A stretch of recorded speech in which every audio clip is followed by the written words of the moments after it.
So welcome students for this class. இந்த class உங்களெல்லாம் வரவேற்கலாம். ரொம்ப மகிழ்ச்சிறேன். நீங்கள்லாம் ரொம்ப பிஸியாக ஒர்க் பண்ணிட்டு இருக்கீங்க. ரொம்ப சந்தோஷமாக இருக்குது குழந்தைகளை பார்க்குறக்கு. ஏன்னா நீங்கள் காலையில் கிளாஸ் போட்டு படிக்கிறீங்க, ஸ்கூலுக்கு போகிறீங்க, ஈவினிங் நம்ம கிளாஸ்க்கு வரீங்க, மற்ற நாள் கூட கிளாஸில் படிக்கிறீங்க. பல விஷயங்கள் நீங்கள் பண்ணுறீங்க. உங்களை பார்த்து எனக்கு கொஞ்சம் பொறாமையாகவும் இருக்குது. நாங்கள்லாம் கூட இவ்வளோ ஒரு சீரியஸாக படித்த காலங்கள் குறைவு. ஸோ உங்களுக்கு பார்த்தா கொஞ்சம் பொறாமையாக இருக்குது. பொறாமைப்படலாமா? உங்கள் மேலே பொறாமைப்படலாமா? படலாம்னு நினைக்கிறேன். ஓகே, இன்னும் கொஞ்சம் பேர் வந்திருக்காங்க. சார் அது மாதிரி கோகுலும் நல்லா சொல்லி கொடுக்குறார் சார். ஆமாம், கோகுல் நல்லா சொல்லி கொடுக்குறாரு. Correct correct. கோகுல், புருஷோத்தம், நிறைய பேர், இந்த தேஷ்பாண்டேவா, தேஷ்னா, எல்லாரும் அழகழகாக சொல்லி தராங்க. இப்போ நம்ம வந்து ஸ்ட்ரெயிட்டாகவே we will go to Deshna. Will go to Deshna. நீங்கள் உங்கள் கிளாஸ் ஆரம்பிச்சுக்கலாம் கண்ணா. ஆஃப்ரின் எடுக்கிறீங்களா? சரி எடுங்க, யாரோ ஒருத்தர் எடுங்க. ஆஃப்ரின் சார் நான் எடுக்கல, ஸ்லாஷ் எக்ஸாம்னால அதுக்கு என்னம்மா எடுக்கிறேன் சார். எடுக்கலாமா சார்? நானே ஸ்லாஷ் எக்ஸாம் எடுக்கல சார். அவர் எடுங்க சார். சஞ்சய் எடுங்கண்ணா. சார் அடுத்து நான் நடத்துறேன் சார். நாளைக்கு ஸ்லாஷ். சரி அமைதியா எல்லாரும் ஆஃப் பண்ணி வைங்க. இப்ப சஞ்சய் எடுக்க போறாரு. எல்லாம் ஆஃப் பண்ணி வைங்க. உங்க மத்தவங்க மைக் ஆஃப் பண்ணுங்க.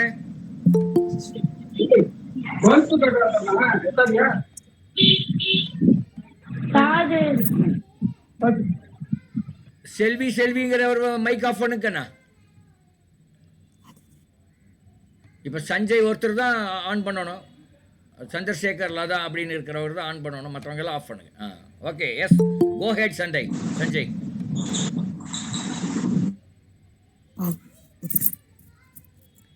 சஞ்சய், நீங்க அதாவது ப்ரெசென்ட் பண்றது முக்கியம் இல்லை. நீங்க அப்படியே ப்ரெசென்ட் பண்ணாம கூட பண்ணுங்க.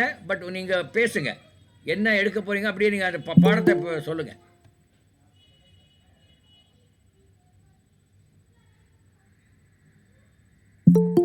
ஏன்னா நீர் எடுக்கலாம் சார். எடுப்பா, ஏதோ எடு.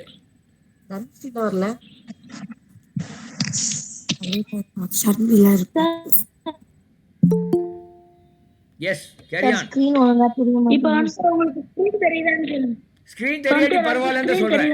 மறுபடி உன்னோட ஸ்கிரீன் தெரியாட்டி பரவாயில்ல, நீ எடு. உனக்கு தெரிஞ்சா போதும். ஹலோ சஞ்சய், மற்ற குழந்தைக்கு ஸ்கிரீன் தெரிஞ்சாலும் படிக்க முடியாது. எங்களுக்கு ஸ்கிரீன் தெரிஞ்சாலும் படிக்க முடியாது. ஏன்னா அந்த மொபைலில் இத்தனோண்டு இருக்கு. யாருக்காவது படிக்க முடியுதா உங்களுக்கு குழந்தைகளா?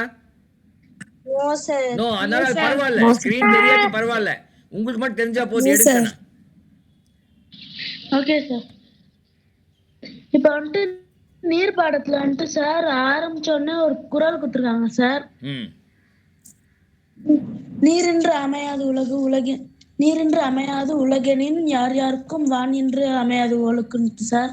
Okay, carry on. நீர் இல்லை எனில் பூமியில் உயிர்களே இருக்காது என்ன திருக்குறள் கூறுகிறது அப்படின்ற மாதிரி கொடுத்துருக்காங்க சார். நம்ம உயிர் வாழ நமக்கு தேவையான நீர் அவசியமா இருக்கு சார். சமைக்கிறது, துவைக்கிறது. அந்த சாறு கீரெல்லாம் வேண்டாம். நீங்க பாட்டுக்கு ஒரு உங்க ஸ்டூடெண்ட்க்கு எடுக்கிற மாதிரி எடுங்க. சரியா? சமைக்கிறது, துவைக்கிறது, சுத்தம் செய்யறது, பாசனம் போன்ற செயல்களுக்காக நீர் வந்துட்டு நம்மளுக்கு தேவைப்படுது. நம்மளோட வாழ்க்கை முறை எல்லாம் மாறினாலும் நீர் வளம் வந்துட்டு நம்ம வாழ்க்கை முறை மக்கள் தொகை அதிகரிக்கிறதுனால நீர் வளம் வந்துட்டு நம்மளுக்கு குறைஞ்சிக்கிட்டே இருக்கு சார். தண்ணி மாசுபாட்டாலையும் பருவநிலை மாற்றங்களாலும் மழைப்பொழிவின் பெரும் பாதிப்பினை ஏற்படுத்துவதாலும் நீர் விநியோகம் குறைந்துள்ளது அப்படின்னு கொடுக்குறாங்க சார்.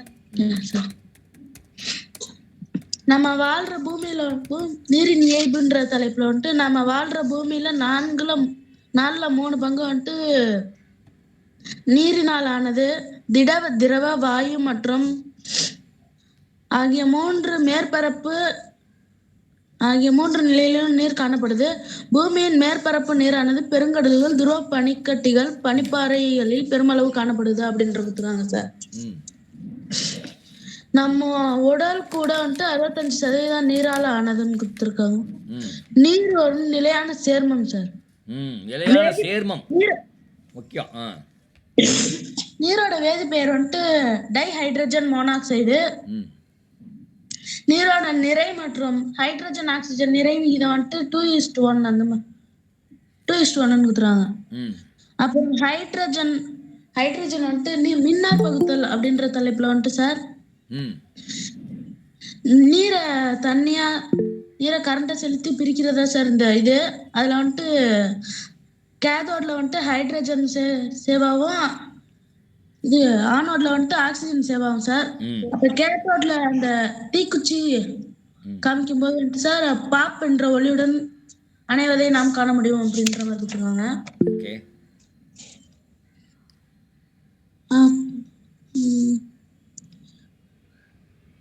தாமிர சல்ஃபேட் காப்பர் சல்ஃபேட்டு நீரற்ற காப்பர் சல்ஃபேட் வந்துட்டு மயில் துத்தம்னு சொல்றாங்க.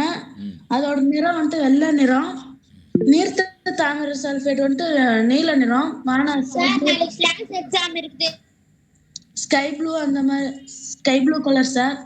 அப்புறம் நீரை தயாரிச்சவர் வந்துட்டு ஃபர்ஸ்ட் 1781 ஹென்ரி கேவென்டிஷ் அப்படின்றவர் தயாரிச்சிருக்காரு. Cavendish, yes. ஹென்ரி கேவென்டிஷ் தயாரிச்சிருக்காரு. நீர் ஒரு நல்ல கரைப்பான். அது எதையுமே கரைக்கும். சர்வ கரைப்பான். சர்வ கரைப்பான். ஆமாமா, சர்வ கரைப்பான். Universal solvent. Correct. Very good.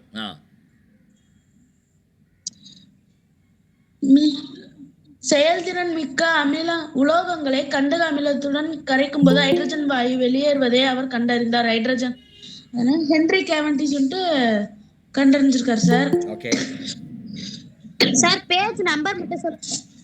8th புக்ல 146ஆம் பக்கம். Very good. சயின்ஸ். உலோக ஆக்சைடை ஹைட்ரஜன் மூலம் ஒடுக்குதல், காற்றில் ஹைட்ரஜனை எரித்தல் மற்றும் காற்றில் ஹைட்ரோ கார்பன்களை எரித்தல் மூலமும் உருவாகிறது. நீர் உருவாகிறது. தாவரங்கள் மற்றும் விலங்குகளின் சுவாசம் மூலமாகவும் நீர் வெளியேற்றப்படுகிறது. அப்புறம் வந்துட்டு கீழே ஒரு ஃபார்முலா கொடுத்துருக்காங்க சார். எனக்கு தெரிஞ்ச வரைக்கும் இயர் கொஸ்டின்ல பார்த்த வரைக்கும் ஃபார்முலாஸ்லாம் வந்ததில்ல சார். ஹென்ரி அதிகமா வராது. பரவாயில்ல. நீங்க இப்ப தியரியை படிங்க. தியரியை படிங்க. ஹென்ரி கேவென்டிஷ் வந்துட்டு ஒரு ஆங்கில தத்துவவியலாளர், சயின்டிஸ்ட், வேதியியலாளர் மற்றும் இயற்பியலாளர் ஆவார். இவர் ஹைட்ரஜன் வாயுவை கண்டறிந்தார். ஹைட்ரஜனை எளிதில் எரியும் வாயு என்று இவர் வந்துட்டு கூப்பிட்டிருக்காரு சார். உலோகங்களை செறிவு மிகுந்த அமிலங்களுடன் கலந்து ஹைட்ரஜனை உருவாக்கினார் சார். Okay, very good. மேலும் உலோகங்களை செறிவு மிகுந்த காரங்களுடன் சேர்த்து இவர் கார்பன் டை ஆக்சைடையும் உருவாக்கியிருக்காரு அப்படின்ற மாதிரி கொடுத்துருக்காங்க. அப்புறம் வந்துட்டு நீரின் அப்புறம் ஆய்வகங்களில் நீர் தயாரித்தல்னு படம் மாதிரி கொடுத்துருக்காங்க சார். அது எனக்கு தெரிஞ்சு இல்லை சார். நீரின் பண்புகள்ல வந்துட்டு நீரின் தன்மை வந்துட்டு தூய நீரானது ஒளி ஊடுருவக்கூடிய தெளிவான திரவமாகும். அதற்கு நிறம், மனம், சுவை ஆகியவை இல்லை. ஒரு வளிமண்டல அழுத்தத்தில் நீரின் கொதிநிலையானது 100 டிகிரி செல்சியஸ் ஆகும். இந்த வெப்பநிலையில் நீரானது கொதித்து நீராவியாக மாறுகிறது. அழுத்தம் அதிகரிக்கும் போது நீரின் கொதிநிலை அதிகரிக்கிறது. உதாரணமாக உயர் அழுத்த சமையற்கலன், பிரஷர் குக்கர் வெப்பநிலையை அதிகரிக்கும் போது சமையற்கலனின் உள்ளே அதிக அழுத்தம் உருவாகிறது. இந்த அழுத்தம் நீரின் கொதிநிலையை அதிகரிக்கிறது. எனவே கலனில் உள்ள நீரானது அதிக வெப்பநிலையிலும் 100 டிகிரி செல்சியஸுக்கு மேல் திரவ நிலையிலேயே உள்ளது. அதனால் உணவு விரைவாக சமைக்கப்படுகிறது அப்படின்னு கொடுத்தாங்க.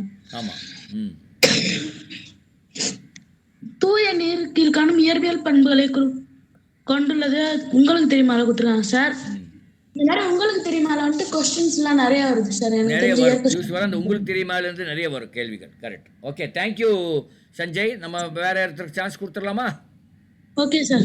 நல்லா அவரு சொன்னாரு. யாருக்காவது கேள்வி இருக்கா?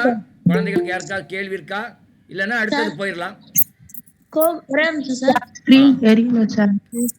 சார் இந்த அடர்த்தி வந்துட்டு அடர்த்தி மட்டும் சொல்லிக்கிறேன் சார். தூய நீரின் அடர்த்தியானது ஒரு கிராம் பை சென்டிமீட்டர் கியூப் அப்படின்னு கொடுத்துருக்காங்க sir. Correct. Okay. Sir very இப்ப குட். சில கொஸ்டின்ஸ் கேட்கலாமா சார் கேளுங்க ஸ்டூடெண்ட்ஸ் கிட்ட? கேளுங்க. நீரை முதலில் ஆய்வகத்தில் தயாரித்தவர் யார்? Henry Cavendish. Cavendish. Henry Cavendish. அடுத்த கேள்வி. சார் அவ்வளவுதானா? தூய நீரின் அடர்த்தி ஒரு கிராம் பை சென்டிமீட்டர் கியூப்னு சொன்னாங்க சார். 0 டிகிரி செல்சியஸில் பனிக்கட்டியின் அடர்த்தி சொல்ல முடியுமா? அது ஒன்றை விட கம்மியா இருக்கும். சொல்ல முடியுமா? அது அடர்த்தி ஒன்றை விட கம்மியா இருக்குமா? 0.91 கிராம் பை சென்டிமீட்டர் ஆமா. கியூப் அப்ப சார். அதனால தான் அது மிதக்குது. பனிக்கட்டி மிதக்கிறதுக்கு காரணம் நீரை விட அடர்த்தி கம்மிங்கிறதுனால தான் அது மிதக்குது. தேங்க்யூ. Very good. எழுத்தில் எரியும் காற்றுக்கு வந்துட்டு என்ன பேரு? அது பேர் என்ன சார்? ஹைட்ரஜன். எரியும் காற்று. ஹைட்ரஜன். கரெக்ட் தான். எரியும் தீக்குச்சியில் பாப் ஒலி எழுப்பும் வாயு. புரியல சார். ஆக்சிஜன். தீக்குச்சியில் பாப் என்னும் ஒலி எழுப்பும் வாயு. ஆக்சிஜன். தப்பு. என்ன answer? Hydrogen sir. Hydrogen. Okay. Very good. Hydrogen. Okay. Okay. Thank you, Sanjay. We'll go to Geeta Jyoti. That is Deshna. Okay sir.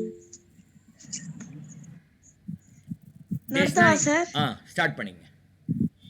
இன்னைக்கு நான் நடத்த போறது அன்றாட வாழ்வில் வேதியியல். முதல்ல அறிமுகம் பார்த்திடலாம். இயற்பியல் மற்றும் வேதியியல் மாற்றங்கள் பற்றி நம்ம 6th ஃபர்ஸ்ட் டேர்ம் செகண்ட் டேர்ம்ல பார்த்திருக்கோம். அதுல இயற்பியல் மற்றும் வேதியியல் மாற்றம் கீழே கொடுத்திருக்காங்க. அது இயற்பியல் மாற்றமா வேதியியல் மாற்றமான்னு பார்க்கலாம். ஒரு குச்சி இரு துண்டுகளாக உடைதல், அது என்ன மாற்றம் சொல்லலாமா யாராவது? அது இயற்பியல் மாற்றம். வேதியியல் மாற்றம் சார் 7th பாடமா சார்? அது இயற்பியல் மாற்றம். இயற்பியல் மாற்றம். ஏன்னா அது ஒட்ட வச்சுக்கலாம், அதனால தான். Okay sir. Deshna Sanjay, 7th பாடமா? இது 6th தேர்ட் டேர்ம். பரவாயில்ல, கேளுங்கம்மா, பரவாயில்ல. அது எந்த டேர்மானாலும் முக்கியம் இல்லை, கேளுங்க.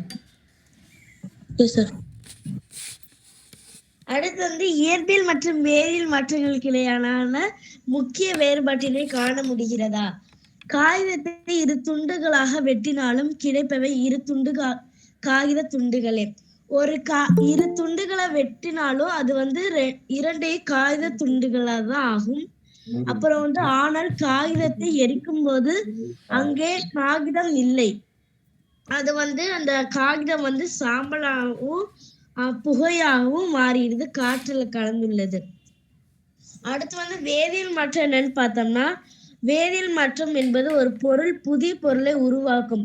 வேதியியல் மாற்றம் என்னன்னு பார்த்தோம்னா, ஒரு தீக்குச்சி இருக்குல்ல, அது மறுபடி புதிய பொருளை உருவாக்கும்னா உருவாக்காது. அது இயற்பியல் மாற்றம். வேதியியல் மாற்றம் பார்த்தா புதிய பொருளை உருவாக்கும். இயற்பியல் மாற்றம் புதிய பொருளை உருவாக்காது. இயற்பியல் மாற்றம் என்பது பொருள்களின் வடிவம், அளவு மற்றும் பருமனில் மட்டும் ஏற்படும் மாற்றம் ஆகும். தமிழ் இங்கிலீஷ்ல இயற்பியல் மாற்றம், இங்கிலீஷ்ல physical change and chemical change. Physical change என்ன இயற்பியல் மாற்றம், கெமிக்கல் சேஞ்ச் என்ன வேதியியல் மாற்றம். ஓகே, போடுங்க. பருப்பொருளின் நிலையானது நீர்மத்திலிருந்து வாயுவாகவும் அல்லது நீர்மத்திலிருந்து திண்மமாகவும் மாறினாலும் அப்பொருளின் தன்மை மாறாமல் இருக்கும். அடுத்து வேதியியலாளர்கள் மஞ்சளை இயற்கை நிறங்காட்டி என்று அழைக்கிறார்கள். வேதியியலாளர்கள்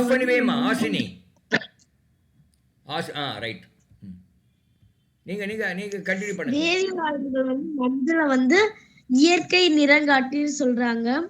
அடுத்து இதன் மூலம் ஒரு கரைசல் அமிலத்தையும் வாய்ந்ததா காரத்தன்மை வாய்ந்த என நம்மால் அடையாளம் காண முடியும்.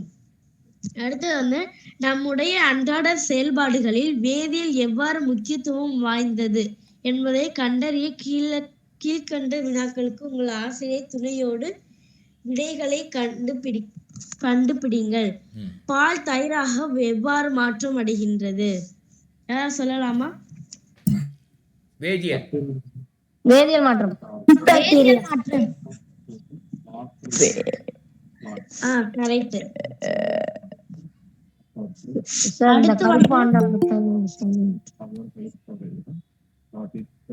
அன்றாட வாழ்வில் வேதியியல் மாற்றங்களை நான் பல விதங்களில் பயன்படுத்துகிறோம்.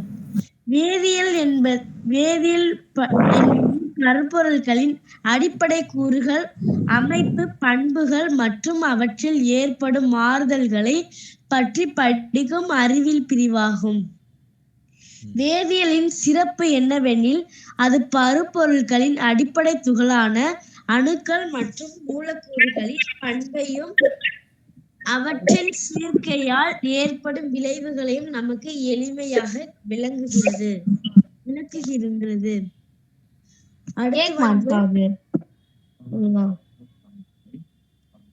நாம் சமையலுக்கு பயன்படுத்தும் உப்பு சோடியமும் குளோரினும் இணைந்த ஒரு வேதிப்பொருள். நம்ம சமைக்கும் உப்பு சோடியமும் குளோரினும் இணைந்த ஒரு வேதிப்பொருள். நமது உடல் கூட பல வேதிப்பொருள்களால் கட்டமைக்கப்பட்டதே.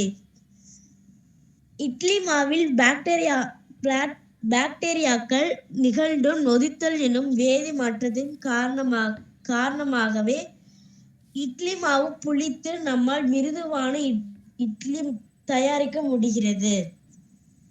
அடுத்து உங்களுக்கு தெரியுமா? வெங்காயத்தை நறுக்கும் போது கண்களில் எரிச்சலுடன் கண்ணீரும் வரும். ஏன்?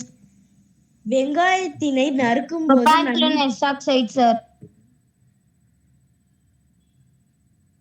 சொல்லுங்கம்மா, நீங்க சொல்லுங்க. வெங்காயத்தினை நறுக்கும் போது நம்மில் பலருக்கு கண்களில் எரிச்சலுடன் கண்ணீர் வருவதற்கான காரணம் அதன் செல்களில் பொதிந்துள்ள புரோபேன் தயால் எஸ் ஆக்சைடு எனும் வேதிப்பொருள் ஆகும். இது எளிதில் ஆவியாகக்கூடியது. வெங்காயத்தை வெட்டும் போது சில செல்கள் சிதைந்து இந்த வேதிப்பொருட்கள் வெளிப்படும். இப்ப நான் பாரு ஒரு நிமிஷம் வெளியே போயிட்டு வரேன். அதுக்குள்ள இவங்க முடிச்சாங்கன்னா ஆஃபரின் ஆரம்பிச்சிருங்க. அப்படியே வந்துடுறேன் நான். பேஜ் நம்பர் சொல்லுங்க. 37.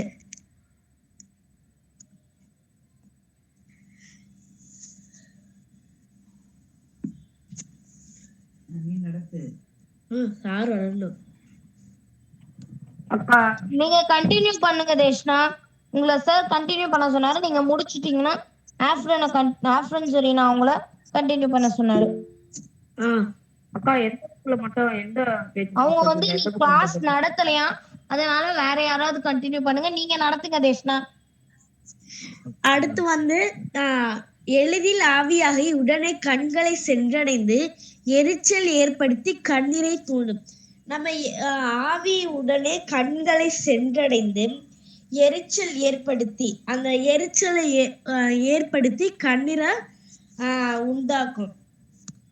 அப்புறம் வெங்காயத்தை நசுக்கினால் கூடல் செல்கள் உடைந்து இந்த வேதிப்பொருள் அதிகமாக வெளிப்படும். எனவே இன்னும் அதிகமாக கண்ணீர் வரும். வெங்காயத்தை நீரில் நனைத்து நறுக்கும் போது நமக்கு எரிச்சல் குறைகின்றது. ஏன் யாராவது சொல்ல முடியுமா? ஏன்னா அந்த கேஸ் தண்ணியிலே டிசால்வ் ஆயிடு. சரி. நாம் சமைக்கும் போது உணவுப் பொருட்கள் பல்வேறு வேதி மாற்றங்களுக்கு உள்ளாவதன் காரணமாகவே அவற்றின் நிறத்திலும் மணத்திலும் சுவையிலும் விரும்பத்தக்க மாற்றங்களை ஏற்படுத்துகின்றன. அடுத்து உதாரணமாக நாம் அன்றாடம் பயன்படுத்தும் சோப்புகள், உரங்கள், நெகிழிகள் மற்றும் சிமெண்ட் போன்றவை இயற்கையாக கிடைக்கும் சில பொருட்களை வேதி மாற்றங்களுக்கு உட்படுத்தி தயாரிக்கப்படுபவை ஆகும். இந்த பாடத்துல சோப்புகள், உரங்கள், சிமெண்ட், ஜிப்சம், எப்சம், பாரிசாந்து, பீனால், ஒட்டும் பொருட்கள் போன்றவை தயாரிக்கப்படும் விதம் பற்றியும் அவற்றின் பயன்பாடுகள் பற்றியும் பார்க்கலாம். சோப்புகள் மற்றும் சலவை தூள். 2 வகையான சோப்புகளை நாம் பயன்படுத்துகிறோம். நம்ம வந்து வாழ்க்கையில 2 வகையான சோப்பை பயன்படுத்துறோம். அது என்னன்னு பார்த்தோம்னா குளியல் சோப்பு, சலவை சோப்பு. அது மட்டும் இல்லாம அதிக அளவு கரைகளையுடைய துணிகளையும் வெளுப்பதற்கு சலவை தூள் வந்து பயன்படுது. சோப்பு மூலக்கூறுகளுக்கு 2 முனை உண்டு. சோப்புகளுக்கு வந்து 2 முனை உண்டு. ஒன்று நீர் விரும்பும் பகுதி, இன்னொன்று வந்து நீர் வெறுக்கும் பகுதி. நீர் வெறுக்கும் மூலக்கூறுகள் துணியில் உள்ள அழுக்கு மற்றும் எண்ணெய் பொருளை நோக்கியும், நீர் விரும்பிகள் நீர் மூலக்கூறுகளை நோக்கியும் செல்கின்றன. துணி துவைக்கும் ஏராளமான மூலக்கூறுகள் அழுக்கு பகுதியை சுற்றி வட்டமிட்டு அழுக்கை நீக்குகின்றன. இறுதியில் அழுக்கு மூலக்கூறுகள் நீரில் மிதந்து அடித்து செல்லப்படுகிறது. துணி வெளுக்கப்படுகிறது. சார் செயல்பாடு பார்க்கட்டுமா வேணாமா சார்? அது வேண்டியதில்லை. போது ஒரே ஒரு கேள்வி நான் கேட்குறேன் உங்கள் எல்லாத்தையும். பிரைன் சொல்யூஷன் என்றால் என்ன? பிரைன் கரைசல் என்றால் என்ன? சார் சோடியம் குளோரைடோட கான்சென்ட்ரேட்டட் சொல்யூஷன் சார். சோடியம் குளோரைடோட அதாவது நம்ம சாப்பிடுற உப்போட கான்சென்ட்ரேட்டட் சொல்யூஷன். தமிழ் என்ன கான்சென்ட்ரேட்டடுக்கு?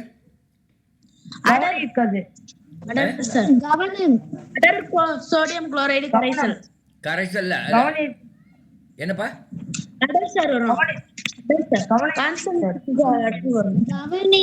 வரும் சார். இல்ல என்ன சொன்னீங்க? நடத்துறாங்கன்னா இப்ப கவனிக்கிறதுனா அர்த்தம் சொல்லுங்க. ஓகே ஓகே ஓகே சரி ஓகே வெரி குட். அடுத்து ஆஃப்ரின் ப்ளீஸ் கம்.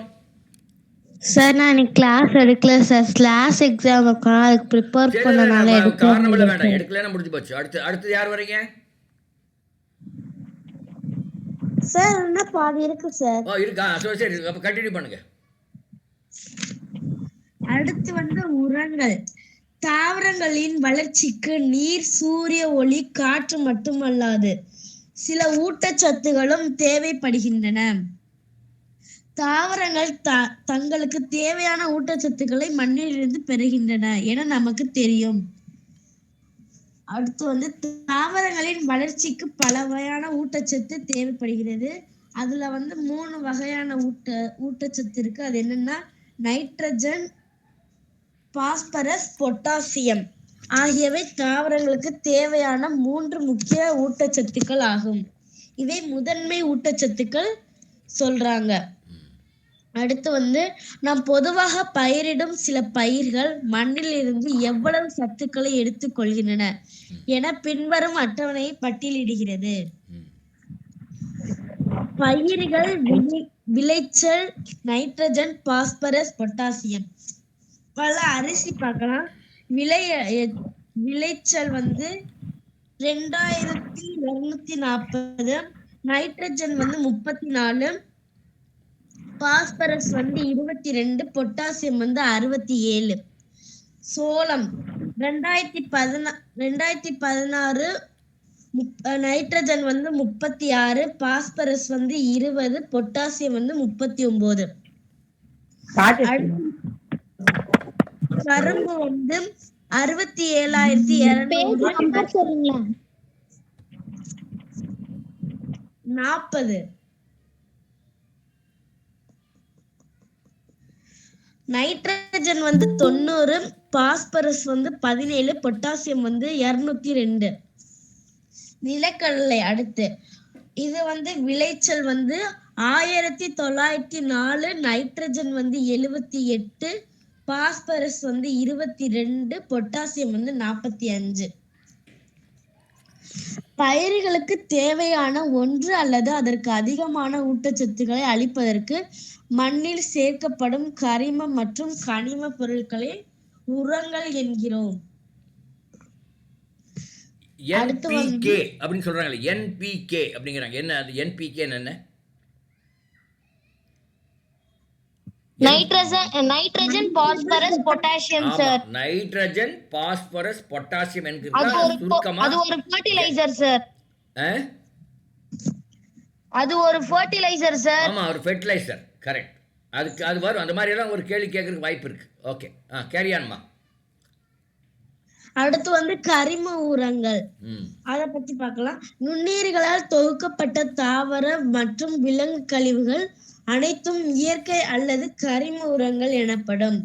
இந்த வகை உரங்களை நாம் எளிமையாக தயாரித்து பயன்படுத்த முடியும். ம். இந்த வகையான உரங்கள் சிக்கனமானவை.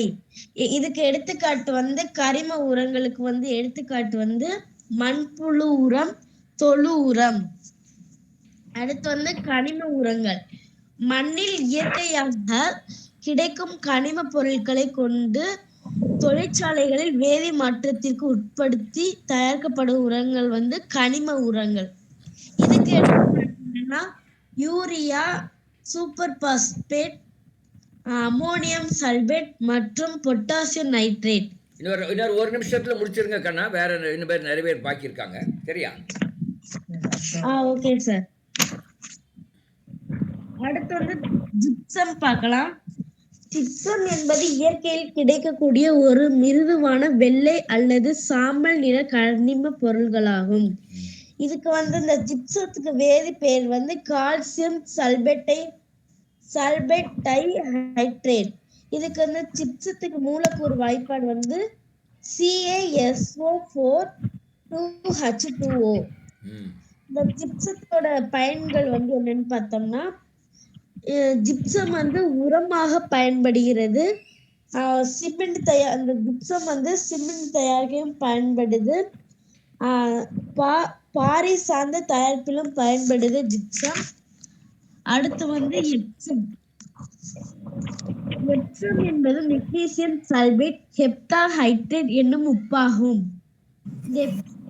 அடுத்து வந்து இதன் மூலக்கூறு வாய்ப்பாடு வந்து MgS4 7H2O. இது பல்வேறு வகையில் நமக்கு பயன்படுகிறது. ஓகே. தேங்க்யூ என்ன தேஷ்னா. இப்போ நம்ம ரித்திகா சாய் நீங்க வரீங்களா? இல்ல, யார் வரீங்க அடுத்தது? சார் क्वेश्चन கேட்கலாமா சார்? ஒரே ஒரு क्वेश्चन கேட்டுருங்க. ஒண்ணா ரெண்டா?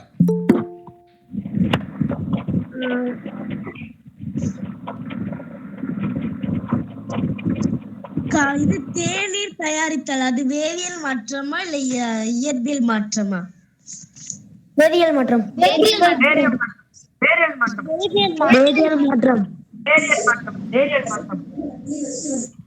போதும். வேதியியல் மாற்றம். சார் இன்னும் ஒரே ஒரு क्वेश्चन மட்டும் கேளுங்க. ஜிப்சத்துக்கு வேதியியல் வாய்ப்பாடு என்னது? உரம். புரியல. ஜிப்சம் இருக்குல்ல, அதோட வேதி பெயர் என்னது? இப்பதான் சொன்னீங்களே, சொன்னாங்களே. உரம். தப்பு. சார் ஜெஸ்னா உரம். சஞ்சய் உரம். ஜிப்சத்துக்கா? Gypsum calcium sulphate dihydrate. Correct. Sir எனக்கு ஆன்சர் புரியல சார். கால்சியம் சல்பேட் டைஹைட்ரேட்டா? ஆமா சார். அதாவது CaSO4 2H2O. கரெக்டா? Yes sir. ரைட். ஓகே. தேஷ்னாவை எல்லாத்துக்கும் ஒரு நம்ம கைதட்டிடலாம். ரொம்ப நல்லா எடுத்தாங்க. கிளியரா, நிதானமா, நிறுத்தி ஃபண்டாஸ்டிக்காக எடுத்தாங்க. எனக்கு ரொம்ப பிடிச்சது. அடுத்தது யார் வரீங்க? Thank you sir. அடுத்தது யார் வரீங்கன்னு கேட்குறேன். வாங்க. அடுத்தது புருஷோத்தமா வர சொல்லலாமா? இல்ல செல்வி வந்தாச்சு. செல்வி வந்தாச்சா? ரமேஷ் ரமணி வரீங்களா? இல்ல. அப்ப நீங்க ஆஃப் பண்ணி வைங்க. உங்க மைக் ஆஃப் பண்ணி வைங்க. புருஷோத்தமன் கேன் கம் நவ. Okay sir. இருக்காரா புருஷோத்தமன்ங்கிறவரு? இருக்கேன் சார்.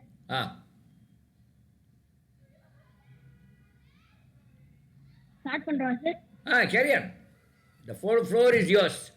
பேஜ் நம்பர் மட்டும் சொல்லுங்க.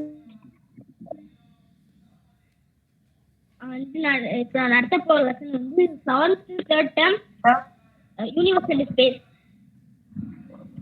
எந்த பாடம்? Universal space. Universal space. தெரியல சயின்ஸ். சொல்லுப்பா என்ன எந்த சார் பாடம்? சொல்லுங்க. யூனிவர்சல் தமிழ்ல சொல்ல முடியுமா புருஷோத்தமன்? அண்டம் மற்றும் அவர் தமிழ் இங்கிலீஷ் ரெண்டு கலந்து சொல்வார். அண்டம் மற்றும் விண்வெளி. சொல்லுப்பா. Carry on. 7th 3rd term. அதில் நான் பேஜ் நம்பர் 30ல origin of the universe start பண்ண போறேன். இப்போ வந்து எப்படின்னா நம்மளுக்கு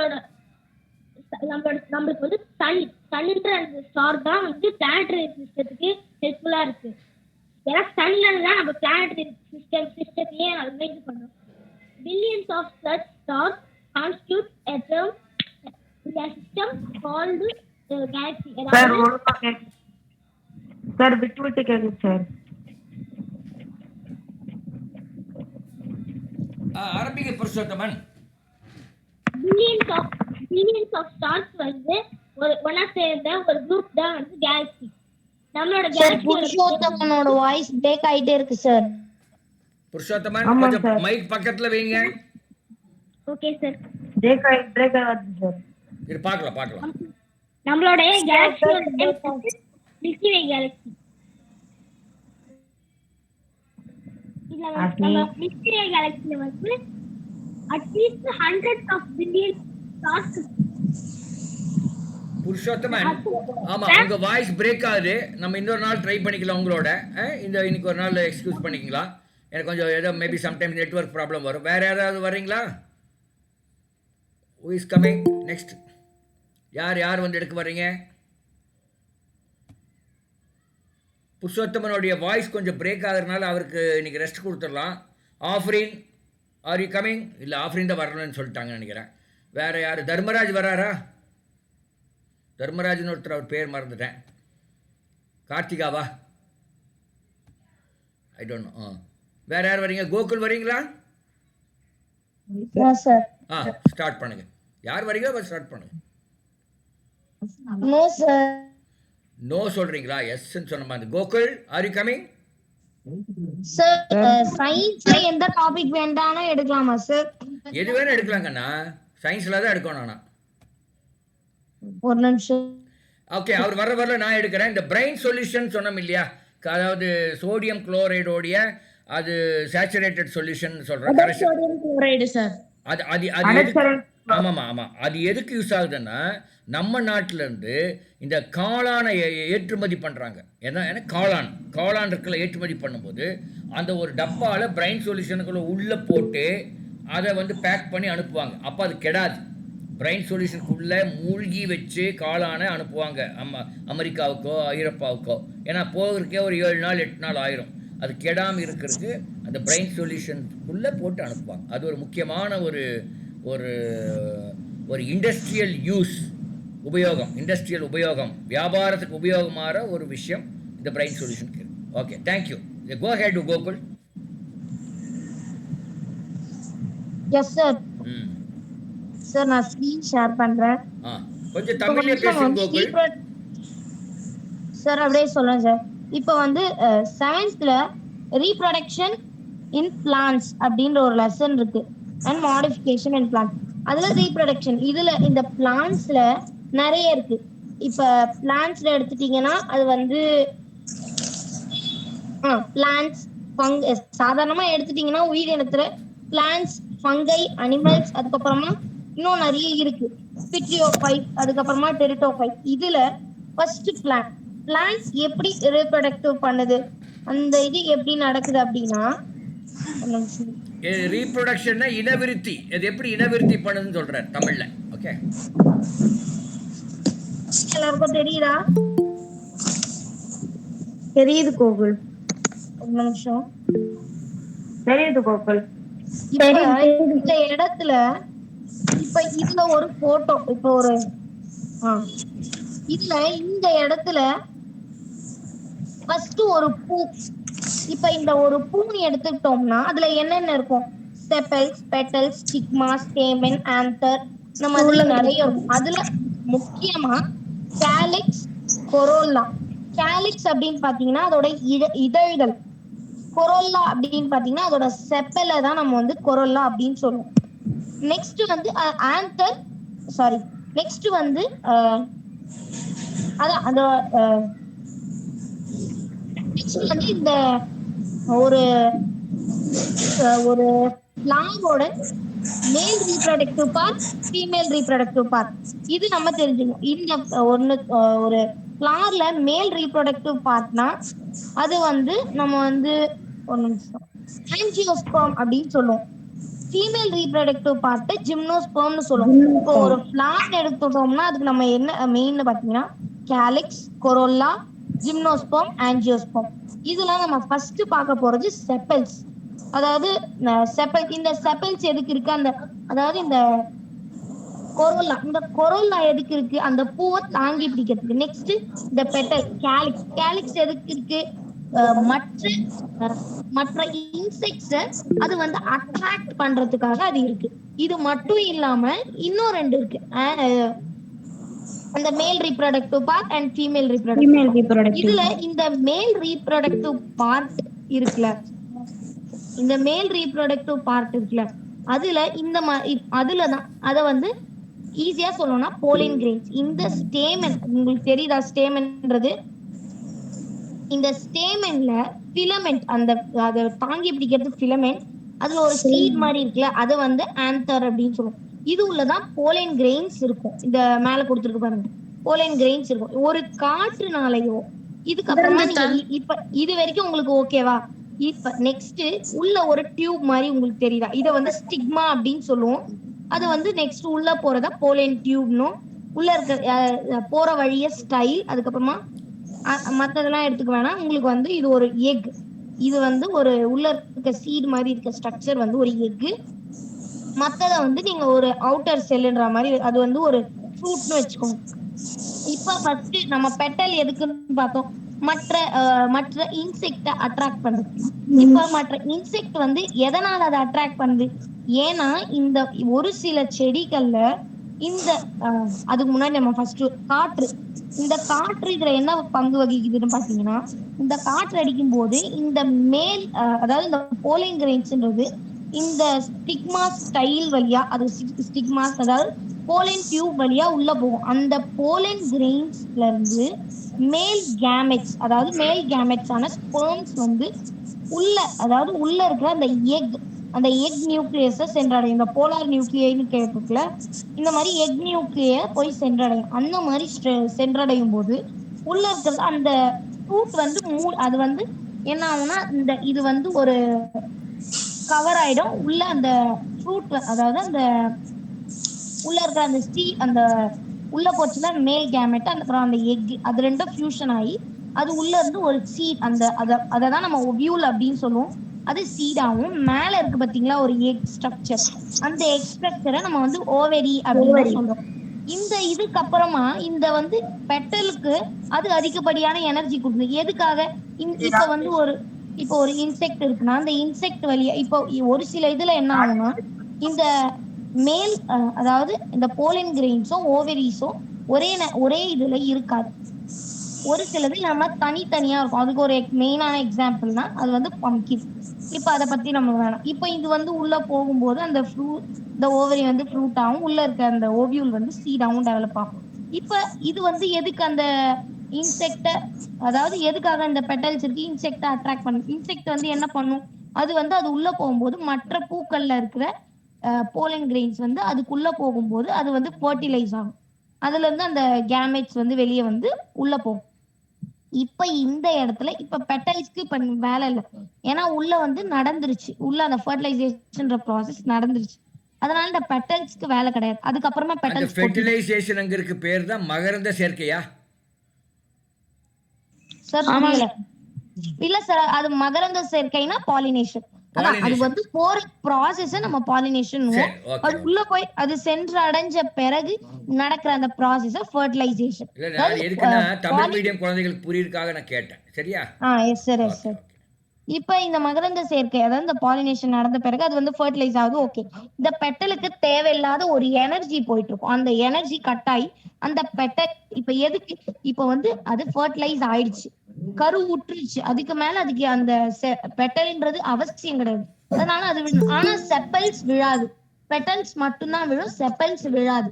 செப்பல்ஸ் ஏன் விழாதுன்னா அந்த ஃப்ரூட்டோட அந்த இது அந்த ஃப்ரூட்டோ இல்ல அந்த அந்த சீரையோ தாக்கு பிடிக்கிறதுக்காக அந்த செப்பல்ஸ்ன்றது விழாது. அதுதான் அதை தாங்கி பிடிச்சிட்டு இருக்கு. இப்ப என்ன ஆகும், இந்த மேல இருக்க ஸ்டிக்மா எதுக்கு இருக்கணும், இந்த வளர்ச்சி அடையறதுக்கு. இப்ப இந்த ஓவேரி நான் இந்த எக் ஸ்ட்ரக்சர் வந்து ஒரு ஓவேரி அதாவது ஒரு எக் அதாவது அது வந்து ஒரு ஃப்ரூட்டா மாறும். அது உள்ள அந்த ஓவியூல்ன்றது ஒரு சீடா மாறும். இப்ப அந்த ஃப்ரூட் இப்ப அந்த ஃப்ரூட் வந்துருச்சு. அந்த இப்ப அது சாதாரணமா ஃபர்ஸ்ட் ஒரு பழம் இருக்குன்னா அதுக்கு முன்னாடி அது என்னவா இருக்கும், ஒரு காயா இருக்கும். அப்ப அந்த காயோட ஸ்டேஜ் தான் அது ஃபர்ஸ்ட் வளர்ந்து வர்றது. வளர்ந்து வந்து வந்து வந்து அது முதிர்ச்சி அடைகிற ஸ்டேஜ் தான் நம்ம வந்து பழம் அதாவது ஃப்ரூட் அப்படின்னு சொல்றோம். இப்ப இப்ப அது வந்து நம்ம ஃப்ரூட் அப்படின்னு சொல்றோம். இப்ப இந்த இடத்துல இந்த ஒருவேளை இது மேல இருக்கிறது அந்த ஃப்ரூட் ஆயிடுச்சு, அதாவது அந்த கனி அந்த காய் அப்படின்றது ஃப்ரூட்டா மாறிடுச்சு சார். இல்ல வேற யாரோ பேசுறாங்க. ரமேஷ் ரமணி கொஞ்சம் மைக் ஆஃப் பண்ணுக்கண்ணா. ஏங்க ரமேஷ் இப்ப ரமணி சும்மா எப்போதும் மைக் ஆன் பண்றாரு? சார் தெரியாம பண்ணாதீங்க. போங்க கண்ணா.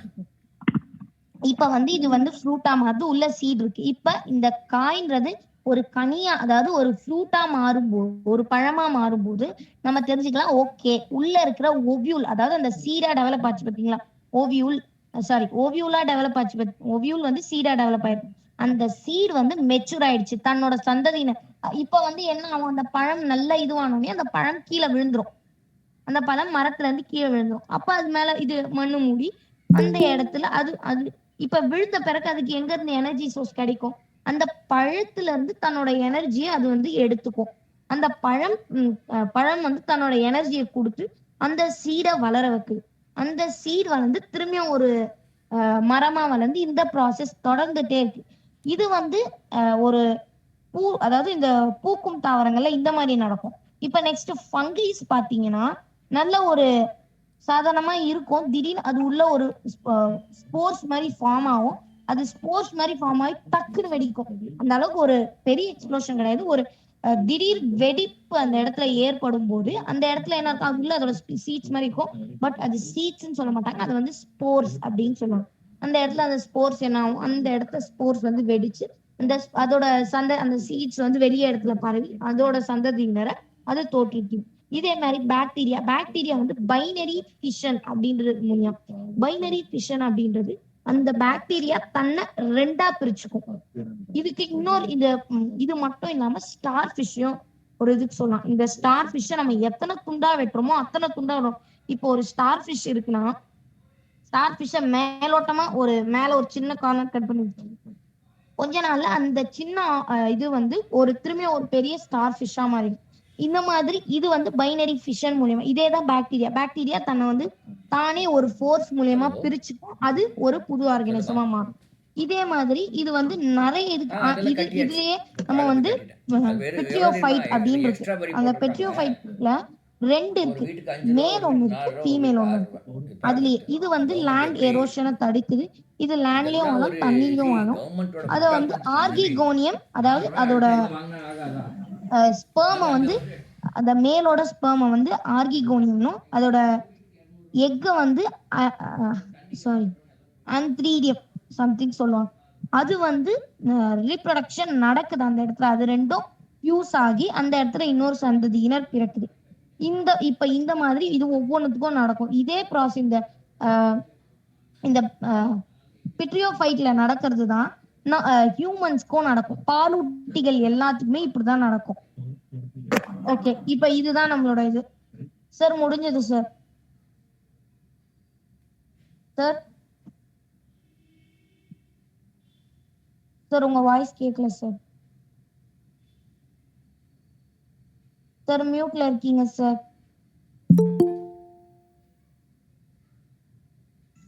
சார் இருங்க சார் எங்கேயாவது போயிருப்பாரு. வரட்டும் எல்லாருமே வாய்ஸ் கொடுக்காதீங்க. மரம் வாய்ஸ் கொடுக்காதீங்க, இருங்க சார் வருவார்.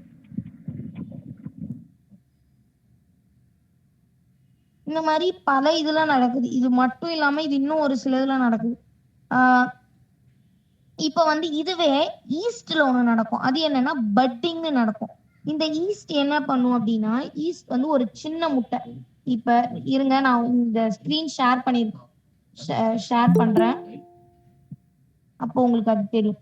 அது வந்து ஒரு எல்லாருமே தம்ஸ் அப் கீழன்ற மாதிரிலாம் காட்டுறீங்க. பட் தெரிஞ்சுக்கிறவங்க தெரிஞ்சுக்கட்டும்.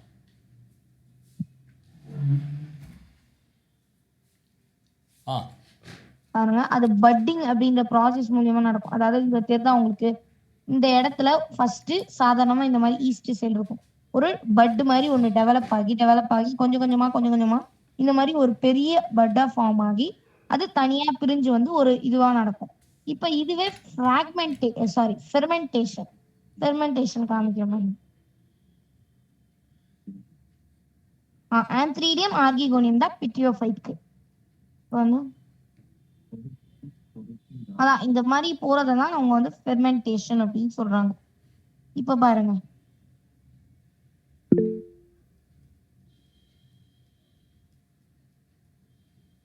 ஆல்கேவும் அதே மாதிரிதான். சாரி,